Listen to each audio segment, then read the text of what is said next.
Felicitous greetings, fellow fanatics.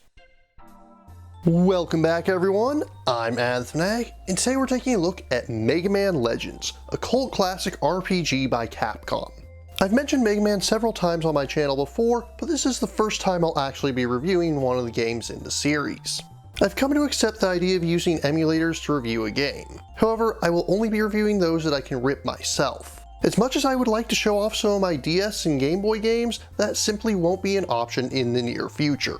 In December of 1997, Rockman Dash, short for Dig Outer's Adventure Story in Halcyon Days, released in Japan.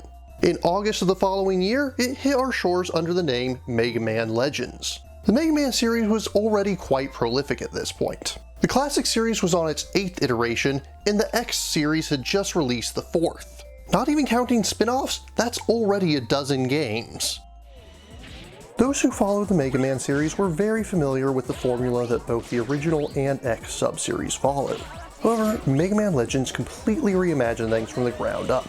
Instead of a 2D platformer, you now had a 3D action-adventure RPG.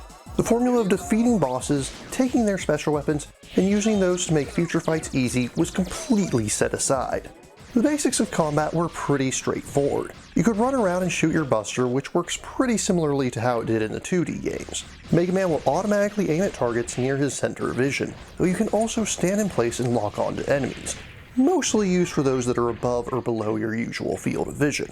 Although platforming takes a back seat in this title, it's not entirely absent, and you'll be able to jump around not only in combat to avoid certain attacks, but also will be able to climb ledges to explore the world around you. You still have special weapons, but instead of collecting them by defeating bosses, you'll find old junk parts around the game, which you'll then take back to Roll. Roll will be able to refine the junk into usable weapons, including everything from landmines, to grenades, to a bazooka sniper, to a massively overpowered laser. Special weapons vary greatly in usefulness, and you can only carry one at a time, so you'll probably pick a handful of favorites and stick primarily to those throughout the game. However, every weapon can be upgraded with enough money, giving you a stronger attack, allowing you to carry more ammo, giving them longer range, allowing you to fire more rapidly, and sometimes even having a special effect depending on what the weapon itself is. For example, the Active Buster's missiles gain better homing, the Vacuum Arm's suction speed increases, and the Machine Buster's accuracy decreases. Wait a minute, who designed this upgrade? Google? But as aforementioned, this is not a simple action game like the previous Mega Man titles were. While combat is still a major part of the game, it's only one part of a much greater whole. In true RPG fashion, Mega Man Legends had not only a major focus on story, which we'll touch on in a moment, but also had many optional side quests and items within the game. In addition to your special weapons, you could also get upgrades to your armor to reduce damage, spring boots that let you jump higher, jet skates that let you zoom around faster, as well as a number of buster parts that enhance the stats of your basic weapon. As for the aforementioned side quests, the modern-like world of Mega Man Legends means things are different from your typical RPG. Instead of gathering herbs or crafting armor, you'll instead have tasks such as donating to repair buildings damaged during battle, playing mini-games on a game show for money and prizes, helping the police out with various cases, donating to the hospital to upgrade their surgical equipment, giving presents to Roll, or donating archaeological artifacts to the museum in order to expand their collection. Each of these comes with their own rewards and are spread throughout the game, with more of them unlocking as the story progresses. In addition to the side quests, you'll also have the option of exploring the vast underground ruins. Though many of these are required for completion, there's also a couple optional ones which contain rewards unnecessary to complete the game, but very satisfying for those completionists that crave extra money and items. You can also find some enemies earlier than you'd otherwise be able to, and even have a hidden mini-boss. Keep in mind, this isn't a super boss or even particularly challenging, it's just a fun little addition. On the subject of difficulty, the game is pretty easy overall. A large part of this is due to the limited controls. Most of us are familiar with the DualShock design, which has changed very little over the years. However, Mega Man Legends unfortunately does not support this and has no analog control. Instead, you're limited to using the D-pad for movement and the shoulder buttons to shift your aim left and right. Because of this, movement and aiming are pretty clunky and enemies are balanced to match. So once you get used to the controls and their limitations, it becomes a very easy game, especially if you take the time to upgrade your weapons and such. Upon beating the game, you will unlock a hard mode. However, this is mostly just a numerical hard. Enemies have more health, they deal more damage. There are a few slight tweaks to a few boss patterns, but don't expect any major changes. Beat the game on hard, or speedrun it in under 3 hours, and you'll unlock easy mode. Now you may be questioning, why is easy mode hidden behind hard mode? Well, that's because it's more than just easy. This is basically a cheat mode. Not only do you get 4 times the money, not only do enemies have less health and deal less damage to you, but you'll also start the game with a buster part called the Max Buster. This will max out all your stats immediately and makes any fight a complete joke. You can literally win most boss fights on easy mode by just standing in place and holding the fire button. But as with many in RPG, the game's greatest strength comes not from the mechanics, but the story and presentation. Obviously, a PlayStation game from 1997 isn't going to hold up on graphical fidelity alone, but presentation is far more than just having highly detailed polygons, textures, and shaders. How they're used is far more important, and despite how dated the graphics are, they do a great job of utilizing them. Even with the relatively simple rooms, dynamic camera angles make sure to always make the shots more interesting. Despite the blocky designs, characters are always expressive, not only having a pretty good amount of facial expressions for their time, but also moving about in ways that make them seem much more lively. On the subject of seeming lively, one of the great things about the game is how it really makes Catalog's Island feel like a living, breathing place. One of the hardest things about storytelling in video game RPGs is ensuring that the world around the players doesn't feel stagnant. Far too often will players travel from one town to the next in the story, but then if they backtrack to an earlier city, they'll find it really hasn't changed at all since the beginning of the game. Mega Man Legends takes great pains to avoid this mistake, with Bustling Town not only having NPCs appear and disappear over the course of the game, but also having their dialogue constantly change according to what's happening around you. After a boss battle that takes place in the suburbs early game, you'll be given the option to help rebuild the town, and it's really satisfying to see those demolished homes and other key buildings restored to what they once were. And finally, we have the story. Before we head into spoiler territory, let me begin by saying that the story is very well presented. Again, part of this is because of the expressiveness of the characters and the aforementioned dynamic camera angles that make the most of the limited set pieces. But another part is that while the story is simple, it simply delivers itself in an enjoyable and engaging manner. I already touched on this in my top 5 video game openings video, where this game took the number 2 spot, opening with some top-notch narration. In a world covered by endless water. But it doesn't stop there. Though not always perfect, the voice acting in the game has a lot of effort put into it. Characters all sound like the voice actors were invested in what they were doing. It really pays off big time. This is a huge departure from the dubs for the other Mega Man games of the time period. Don't worry, I'm not going to make you suffer through that "what am I fighting for" clip. Our tale begins with Mega Man Volna exploring an ancient ruin in search of a large refractor, a massive crystal that can be used to power machinery or sold for hefty sums of cash. In Indiana Jones-esque fashion, this sets off traps and forces him to beat a hasty retreat. You'll play through a tutorial dungeon that teaches you the basics of how to fight. Roll Casket will guide him via radio until you reach the first boss fight, where the static cuts her off and forces him to go it alone.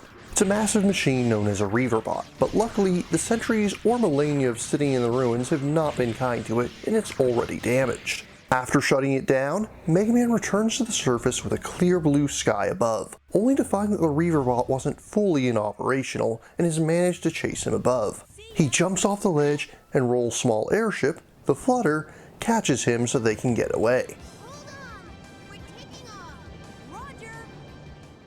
And I would like to take a moment to point out that this Mega Man and Roll are not brother and sister. This becomes very important to take note of because there are some very obvious romantic overtones between them.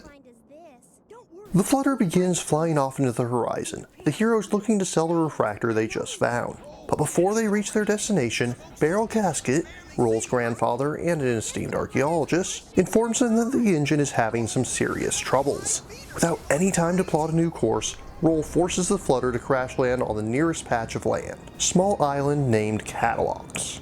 Barreling through the trees and losing their whole fin, the Flutter won't be taking off anytime soon.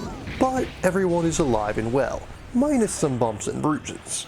After the local authorities drop by to make sure nobody is seriously injured, you'll begin the game proper. From this point forward, Catalogs is where the entire game takes place. You'll be able to talk to Data, a robotic monkey that only Mega Man seems to understand, in order to refill your health and weapon energy, save your game, and get tips on what to do next.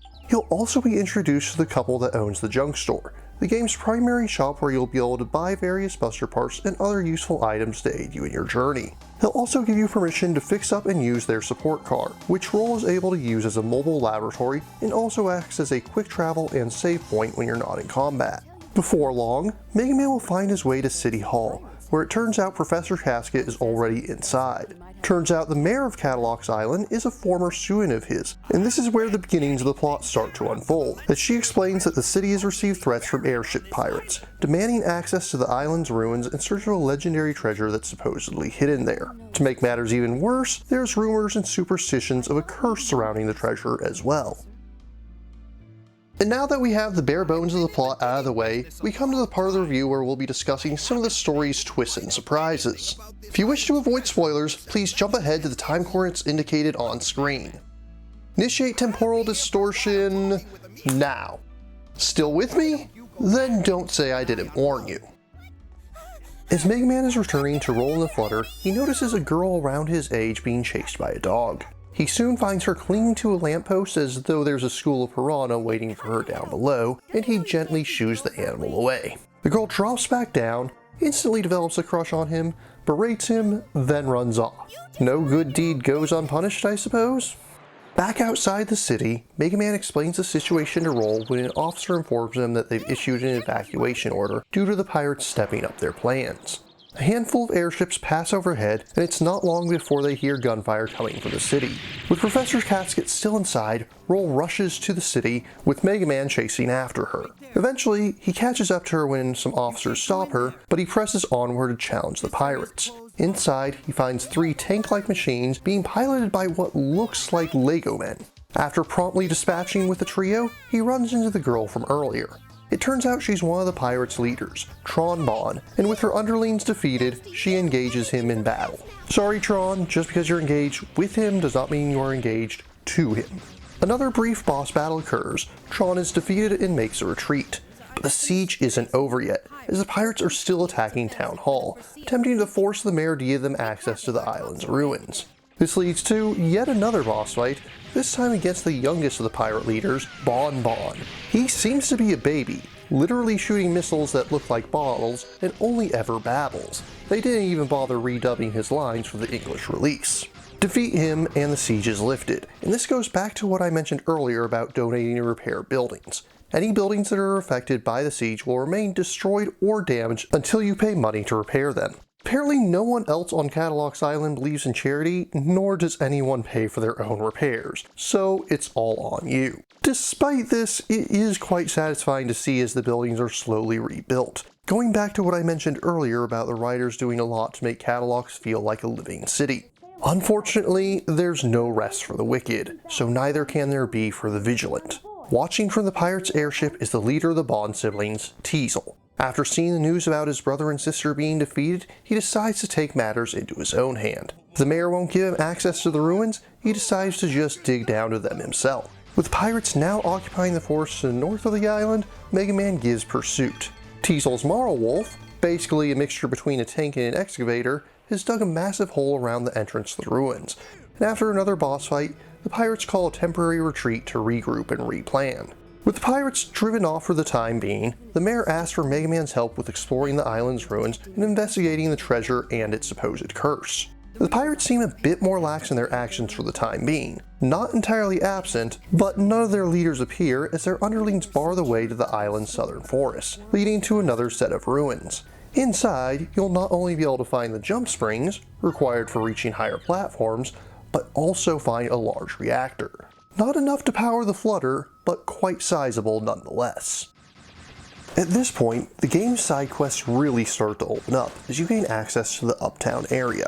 The aforementioned game show is there to win money and other prizes, you'll be able to talk to the museum curator and start gathering artifacts for her, and there's a number of other things you can do if you want to break from the main plot, and more will continue to open up as things press forward. Before long though, it's time to head to the lake. it turns out most of the boats have been stolen, and you only need one guess to figure out who's behind it. There's only one boat remaining, left behind because it needs a new refractor. Roll quickly gets to work repairing it, and the owner gives the two of them permission to use the vessel to reach the ruins beneath the island on the lake. However, in attempting to reach said ruins, the Bonds reveal themselves and try to blow up the tiny ship. This segment plays differently from the rest of the game, more like an on-rail shooter, though you need to worry more about shooting the weapons coming at you rather than the enemy boats themselves. Before long, the Bonds reveal themselves in a massive frog-like robot which serves as your next boss fight. Send it to the waters below, and the Bonds will retreat once again. And I must say, despite them being pirates, the three of them have a strangely wholesome family dynamic going on between them. That's it! That's the spirit! Thanks, you two! Now, I couldn't have asked for a better brother and sister than you! At this point, you'll be able to explore the ruins beneath the lake. Not much happens story-wise, but as with the other ruins, you'll have role-making small talk, which just adds a lot of character to the game. Eventually, you'll make your way to a massive reactor, but taking it activates a huge Reaver mod. Take it down, and you'll see another cutscene with the Bonds. Again, it's pretty weird to see a group of villains this supportive of one another, but they resolve to wait until the island's central ruin, known only as the main gate, is open before striking again. From there, Roll will be able to make preliminary repairs on the Flutter, getting it back into the air and allowing them to fly to the northern ruins and finally explore despite the massive crater that Teasel dug around it. Once inside, Mega Man comes across a computer with writing in an ancient language, which, with some difficulty, he is able to translate, despite not remembering ever seeing it before. The pathway to the main gate is open, and as the heroes attempt to return the Flutter to its temporary landing site in the woods, they're ambushed by the Bond's massive airship, the Gesellschaft. It's a fierce battle with multiple stages, as you first have to fight off a squadron of smaller ships, then engage the Gesellschaft itself by dismantling it piece by piece. After an intense battle, the massive vessel begins to fall from the sky, but the fight isn't over yet. The Bonds make it out on a smaller craft known as the Focke-Wulf. Yeah, I know, my pronunciation of German is probably even worse than my pronunciation of Japanese. Teasel's arm is injured as they make their escape, and enraged, Tron decides to press the fight instead of retreating, thus forcing Mega Man and Roll into yet another battle. Eventually, the heroes manage to shoot down the enemy vessel, and the scene that follows is really well done. First, you have the Bonds, who are sort of just resigned to their fates at this point. They've taken too much damage and know they're probably not getting out alive. I'm sorry, Teasel. I lost. Don't worry your pretty little head over it, Tron. We tried our best, but sometimes your best isn't good enough. We lost fair and square. Then it transitions back to Mega Man and Roll, who lament over the fact that they had to kill them even in self-defense. It's clear that they had no choice, but at the same time, taking lives, even to protect their own, is something that weighs heavily upon them. They did eject, didn't they? Nonetheless, there's still the mystery of the island, its ancient ruins, and the supposed curse to figure out. And with the main gate open, it seems like the answers are finally within reach. Mega Man once again investigates the ruins, finding that his way is barred one final time, as the ancient machines require a manual override with 3 keys. This activates 3 massive sub-cities beneath the island's surface, each of which contains a single key inside. But while exploring to find the sub-cities, Mega Man comes across a massive abandoned warehouse, finding that the Bonds did, in fact, survive their battle, and have pieced together an absolutely colossal machine named Theodore Bruno. This thing has weapons all over its body, and has the longest health bar of any boss in the game. Tramples effortlessly through the ruins of the abandoned section of Catalogs' city, but eventually goes down just like all the others. With the Bonds defeated yet again, Teasel congratulates Mega Man and finally admits defeat, promising to leave the island and give up on the treasure. But of course, you can never trust a pirate. Me, I'm dishonest. And a dishonest man you can always trust to be dishonest. Honestly. After that, Mega Man is free to explore the sub-cities and collect the keys needed to finally open the main gate's inner chambers. Once there, a feeling of dread overcomes him as ancient machines begin to whir to life, and inside is a vaguely humanoid robot that seems to recognize Mega Man, referring to him as a purifier unit named Mega Man Trigger.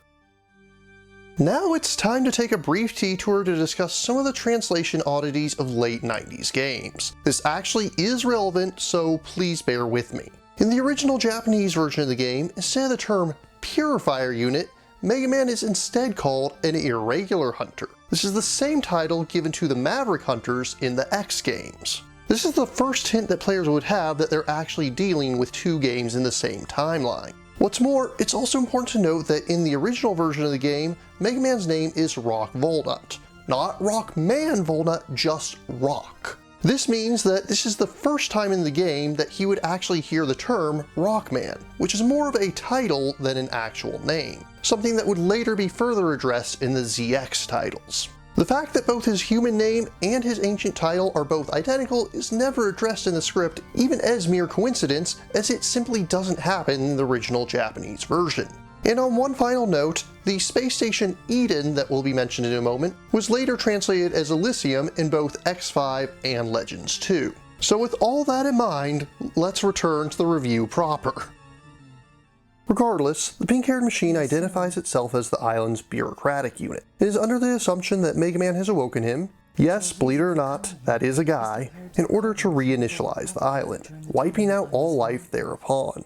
Mega Man tries to give chase, only to be trapped, with the promise that the mysterious figure will return to deal with his memory loss once he's completed his assault on the island. Luckily, it seems the Bonds have followed Mega Man down there, and at Tron's urging, they decide to free him so he can attempt to avert the disaster that's about to befall the island. Along the way, you'll find a monolithic reactor, much too large to carry, and eventually come across Data, who seems to know a lot more about what's going on. He identifies the one running the island as Mega Man Juno. Again, this is the title Rockman in the original Japanese, not a name, and gives you a chance to save before the final battle. A two-stage fight begins, with Juno stalling for time as Eden's satellite gets into position to begin purging the island. After his first body is nearly destroyed, Juno reveals a combat form which serves as the second phase. But even as he's nearly destroyed, it seems like it's too late. As Juno's systems begin to shut down, he gives the command to back up his data and start the reinitialization process. Just when all seems lost, Data steps in and saves the day, giving commands to the island systems, purging the backup of Juno's personality, and rescinding the reinitialization order. Mega Man looks at him in confusion and asks if Data knows who he is and why Juno knew him. The robotic monkey simply tells him that it's not yet time to explain that. You'll have to wait for the sequel to find out any of the answers concerning Mega Man's past. With that, the game is won, though the player has the opportunity to return to town one last time and say goodbye to everyone. After that, they take off into the skies, with the people of Catalox gathering to give them a hero send-off. The credits roll, but we're not done quite yet, as we do have a brief post-credits sequence of the Bonds, slowly drifting over the oceans in a junk made of junk. Yes, I know this kind of ship isn't actually a junk, but I just couldn't pass up the pun. Regardless, we see that they've managed to take that massive refractor and are slowly treading the waters to the next island in hopes of selling it. If we sell what we found, we'll get back what we lost and then some. We'll live like kings! That's got to be the best pirate I've ever seen. So it would seem. Welcome back, Chrononauts. You're just in time to join us for the conclusion. This game holds a lot of nostalgia for me. I've probably replayed it more than any other title that I've owned. So, revisiting it once more, how well does it hold up? If I'm entirely honest, the combat is a lot less exciting than I remember. Special weapons are very limited in use, especially since most of them you can only fire while standing in place. This means that most of the time you'll just be relying on the Mega Buster, and combat gets pretty monotonous. On the other hand, what this game does right is storytelling. While the plot is rather straightforward, it does an excellent job with the presentation. Characters are well developed and dynamic, and the world around them changes and reacts as the game progresses. They do a really good job of using facial expressions and dynamic camera angles to make up for the limited set pieces that the original PlayStation could support. Although in ways it feels like it may just be setting up for the sequel, it does a great job of introducing the major characters, and despite the lackluster combat, it was a joy to revisit it once more. Trying to set aside my own personal bias, is it perfect? Far from it. But it does hold up on its own as a masterpiece worthy of no less than an astounding 9.3 out of 10. Sadly, there's currently no easy way to purchase a copy of Mega Man Legends. Your options at this time are to seek out an original copy for the PlayStation, to find the even more difficult to obtain Mega Man 64, alternatively, if you can understand Japanese, there was also a PSP port that never made it to our shores. But what about you? What do you think of Mega Man Legends? What games hold strong nostalgia for you? If you have any questions, remarks, or opposing points of view, leave them in the comments down below. And please remember to like, share, subscribe, and ring that bell. Until next time, farewell, fellow fanatics.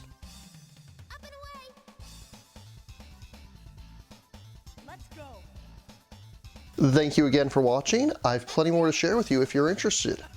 You can click up here above my head to subscribe to my channel. You can click over here on my monitor to see the most recent video that I've worked on.